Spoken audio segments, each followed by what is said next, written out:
మన జీవితాన్ని నిర్దేశించే వాటిలో వాస్తు కూడా ఒకటి. కొన్ని వస్తువులు మనిషి జీవితంపై ప్రభావం చూపుతూ ఉంటాయి. అటువంటి వస్తువులను మరొకరి చేతి నుంచి తీసుకోకూడదని జ్యోతిష్య పండితులు చెబుతున్నారు. ఒకవేళ అవసరమై తీసుకున్నా ఇంట్లో ఎక్కువ సమయం ఉంచుకోకూడదని, వీలైనంత వెంటనే ఇచ్చేయాలని పండితులు చెబుతున్నారు. అవేంటో ఇప్పుడు చూద్దాం. ఒకరు వాడిన ఫర్నిచర్ను మరొకరు అస్సలు తీసుకోకూడదు. ఇలా తీసుకుంటే ప్రతికూల శక్తులు ఆ ఇంట్లోకి ప్రవేశిస్తాయి. అంతేకాదు, ఒకరు వాడేసిన చెప్పులను మరొకరు వాడకూడదు. జ్యోతిష్య శాస్త్రం ప్రకారం పాదాలు ప్రతికూల శక్తులను విడుదల చేస్తూ ఉంటాయి.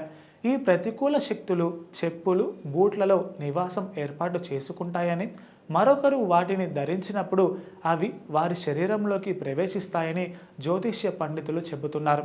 ఒకరు వాడి పడేసిన గొడుగులను కూడా మరొకరు వినియోగించకూడదు. విరిగిపోయిన వస్తువులను కూడా వినియోగించటం వలన ఆ ఇంట్లో ప్రతికూల శక్తులు తిష్ట వేసుకొని కూర్చుంటాయని, వాటిని బయటకు సాగనంపటం అంత సులభం కాదని జ్యోతిష్య పండితులు చెబుతున్నారు.